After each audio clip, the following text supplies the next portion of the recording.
अस्सलाम वालेकुम। ये जो पहली वीडियो है पाइथन फॉर बिगनर्स की, ये सबसे पहले सॉफ्टवेयर इंस्टॉलेशन की है। पाइथन के लिए different kinds of software use होते हैं। जैसे कि अगर आपने ऑनलाइन कुछ सॉफ्टवेयर यूज़ करना है तो गूगल कोलैब है, और जुपिटर नोटबुक भी आ जाती है एनाकोंडा के सॉफ्टवेयर के साथ।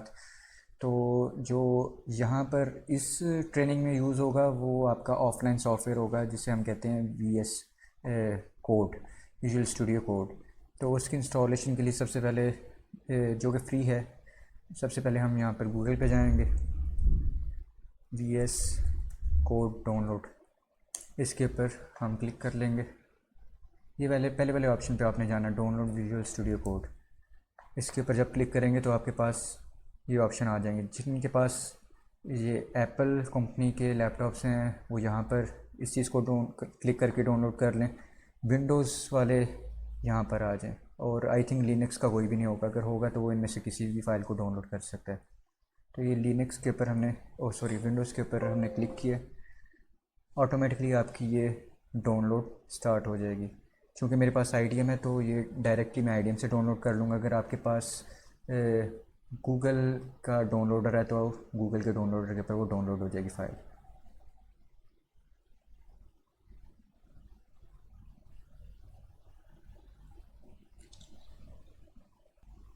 ये अब मेरे पास ये वी एस कोड इंस्टॉल हो डाउनलोड हो चुका है। इसको ओपन कर लेते हैं। ओपन करके इस तरह का आपके पास फॉर्मेट आएगा। आपने आई एक्सेप्ट एग्रीमेंट इसके ऊपर क्लिक करना है, फिर नेक्स्ट। कोशिश कीजिएगा जहाँ पर आपकी जो विंडोज़ इंस्टॉल है, जिस डायरेक्टरी पे, या आप ये कह लें कि जिस हार्ड ड्राइव के ऊपर आपकी विंडोज़ इंस्टॉल है उसी के ऊपर आप वी एस कोड को इंस्टॉल करें। तो सी के ऊपर मेरी इंस्टॉल है तो मैं सी के ऊपर इसको क्लिक करके इंस्टॉल करूँगा, फिर नेक्स्ट, और फिर दोबारा से नेक्स्ट के ऊपर आपने क्लिक करना है। अब इंस्टॉल का ऑप्शन आ जाता है, आपने इंस्टॉल के ऑप्शन के ऊपर क्लिक कर देना है। तो आपका ये जो विजुअल स्टूडियो कोड है ये इंस्टॉल होना स्टार्ट हो जाएगा। थोड़ा सा टाइम लगेगा डिपेंडिंग अपॉन कि आपके प्रोसेसर की स्पीड कितनी है, क्योंकि डाउनलोड तो हो चुका है। इस प्रोसेसर की स्पीड के ऊपर अब डिपेंड करता है सब कुछ।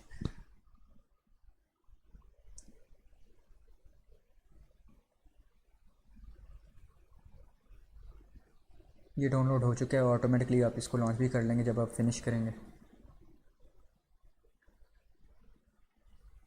ये मेरे पास इस तरह का इंटरफेस आ रहा है, ठीक है।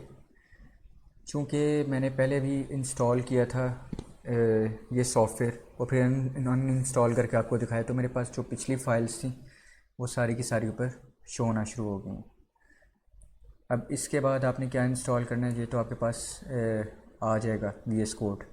इसके बाद आपने पाइथन जो सॉफ्टवेयर है उसको इंस्टॉल करना है। यहाँ पर पाइथन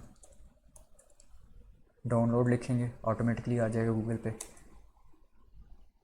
ये पहले वाला ऑप्शन, इसके ऊपर आपने क्लिक कर देना। अब आपने इसके बाद डाउनलोड्स के ऊपर जाना है, तो न्यू वर्जन यही है, पाइथन 3.12.5। इसको आपने क्लिक करके डाउनलोड कर लेना है।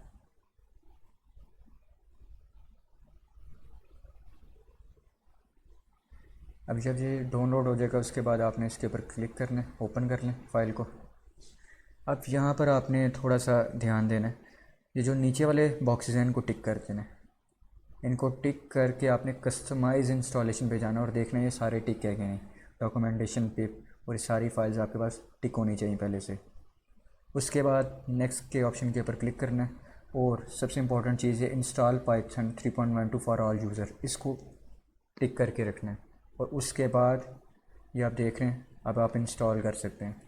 इंस्टॉल के ऑप्शन के ऊपर आपने क्लिक करके इसको कम्प्लीटली इंस्टॉल कर देना है। ये भी आपके प्रोसेसर की स्पीड के ऊपर डिपेंड करता है कि अगर आपके पास i5 i7 अच्छी जनरेशन का है, जो वो जल्द से जल्द आपकी ये पाइथन की इंस्टॉलेशन कर देगा।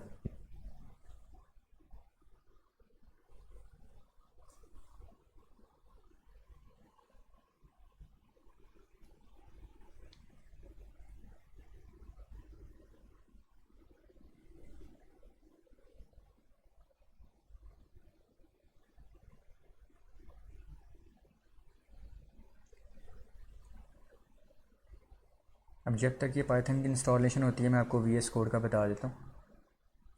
VS कोड के ऊपर चूँकि मेरे पहले से इंस्टॉल था, मैंने अनइंस्टॉल करके दोबारा इंस्टॉल किया तो मुझे डायरेक्टली उसने एक फ़ाइल ओपन करके दे दी जो मेरी पुरानी थी। आपसे वो पहले पूछेगा कि आपने कौन सी थीम रखनी है, ब्लैक एंड वाइट रखनी है या वाइट, तो वो आपकी मर्ज़ी, आप जिसके ऊपर मर्ज़ी आप सेलेक्ट कर सकते हैं।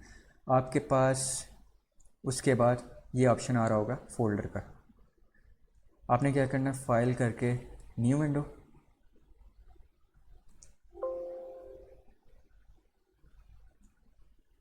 इस तरह का आपके पास जो विजुलाइजेशन होगी वो इस तरह की होगी कि आपके पास इस तरह ये सॉफ्टवेयर ओपन है।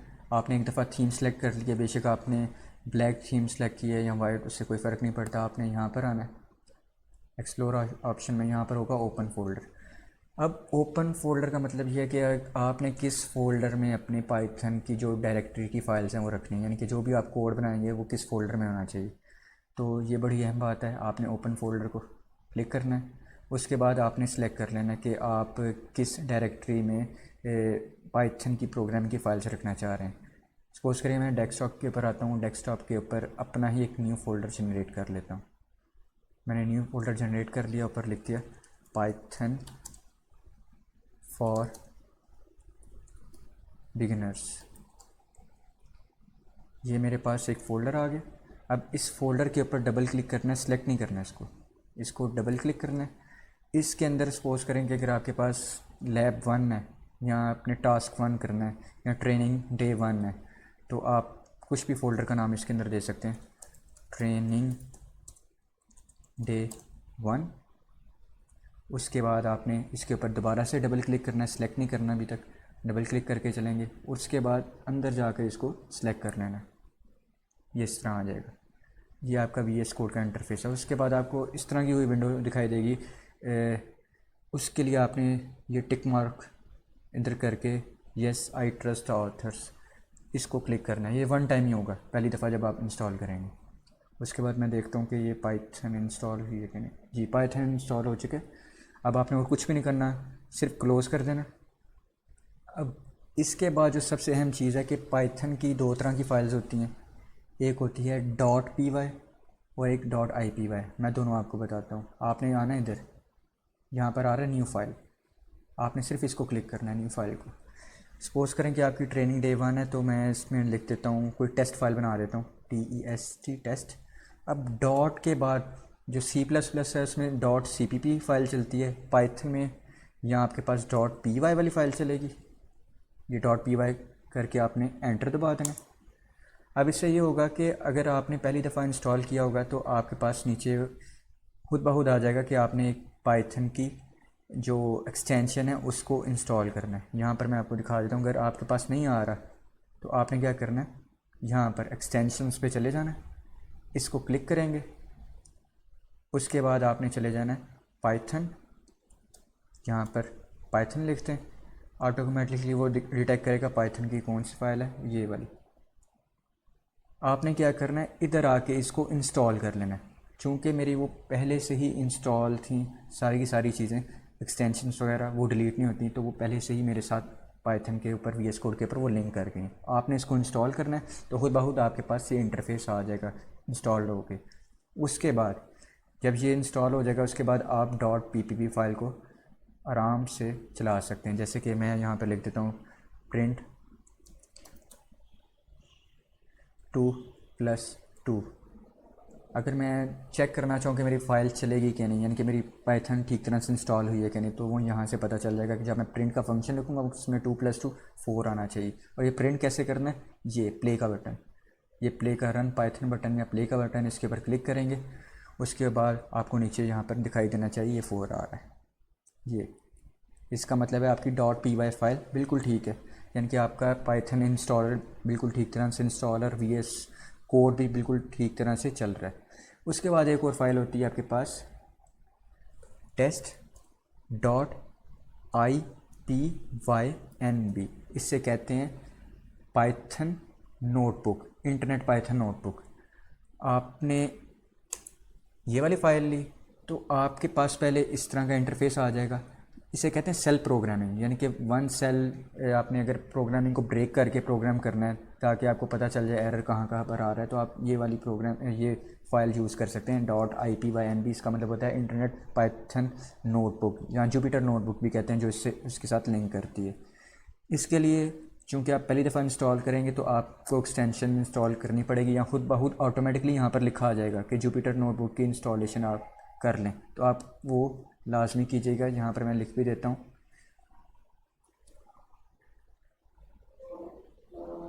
ये देखें, ये सारी की सारी मेरे पास ऑटोमेटिकली इंस्टॉल है जुपिटर नोटबुक। एक ये और एक ये और ये की मैप, जुपिटर नोटबुक रेंडर्स और सेल टैग्स, ये सारी की सारी मेरे पास इंस्टॉल पर हैं। और ये आपको खुद ब खुद ऑटोमेटिकली जब आप test.ipynb फाइल जो ही बनाएंगे, नीचे आपको यहाँ पर ऑप्शन आ जाएगा कि इंस्टॉल कर लें, तो आपने हमेशा इंस्टॉल करनी है। जो भी वो जुपिटर नोटबुक के बारे में कहेगा आपने उसको इंस्टॉल करके रखना है, ताकि आपके पास सारी की सारी चीज़ें पहले से मौजूद हों जब आप ट्रेनिंग में आएंगे। तो आप .py फाइल से भी काम कर सकते हैं, आप .ipynb फाइल से भी काम कर सकते हैं। बस ये जो नोटबुक वाली फ़ाइल है, इसमें फ़ायदा ये है कि आप cell by cell, block by block आप काम करेंगे और आपको एरर का पता चल जाएगा। जैसे कि ये वाले फ़ाइल है, इसको मैं प्ले बटन के ऊपर करता हूँ तो मुझे ऑटोमेटिकली वो प्रिंट करके भी बता देगा कि ये नीचे आपके पास जो आंसर आ रहा है वो 4 है ये। और फिर मैं अगर दूसरे सेल पे जाना है तो मैं यहाँ पर कोड के ऑप्शन को सिलेक्ट करूँगा, नीचे दूसरा सेल खुल जाएगा, तो प्रिंट ट्रेनिंग ये प्रिंट करवाना है, तो मैं दोबारा से इसको प्ले करूँगा तो ऑटोमेटिकली वो खुद ब खुद आ जाएगा। अब बेशक आपका इंटरनेट डिस्कनेक्ट है, मैं इसको डिस्कनेक्ट कर देता हूँ। उसके बाद बेशक आप इसमें कुछ भी लिखें, प्रिंट 6 मल्टीप्लाई बाय 6। अब इंटरनेट डिस्कनेक्ट है और मैं इसको प्ले करूँगा तो मेरे पास आंसर आ जाएगा। तो ये होता है ऑफलाइन पाइथन का जो सॉफ्टवेयर है VS कोड, वो प्रोवाइड करता है। अगर आपके पास एक्सटेंशन पहले से ही सारी इंस्टॉल्ड है तो आपको कोई फ़र्क नहीं पड़ता है इंटरनेट ऑन है या नहीं। और जो गूगल कोलैब यूज़ कर रहे हैं या जिनको पहले से गूगल कोलैब का पता है, उसके लिए आपको इंटरनेट की एक्सेस होनी चाहिए। और जो एनाकोंडा सॉफ्टवेयर यूज़ कर रहे हैं और उसमें जुपिटर नोटबुक यूज़ कर रहे हैं, उसके लिए भी आपको इंटरनेट एक्सेस होना चाहिए एक पाइथन नोटबुक को एक्सेस करने के लिए। तो यहाँ तक आज का जो है वीडियो मैं ख़त्म करता हूँ। तो उम्मीद है कि आप स्टेप बाय स्टेप इन सब चीज़ों को इंस्टॉल कर लेंगे और चेक भी कर लेंगे। कोशिश करनी है कि आप जब test.py फाइल बनाएं तो आपने जो पाइथन वाली ये फ़ाइल है वो लाजमी, जो माइक्रोसॉफ्ट की पाइथन वाली फ़ाइल है python लिखेंगे और आपके पास ये पहले एक फ़ाइल आएगी पाइथन की, तो वो आपने लाजमी इंस्टॉल करनी है, ये वाली माइक्रोसॉफ्ट की, वो इंस्टॉल हो जाएगी। और जब आप ये इंस्टॉल कर लेंगे तो उसके बाद आपका काम ये है, वैसे भी आपको यहाँ पर बता ही देगा, जब आप .py लिखेंगे खुद बहुत इंस्टॉल का ऑप्शन आ जाएगा, वहीं आप से भी कर सकते हैं और इधर एक्सटेंशन से भी।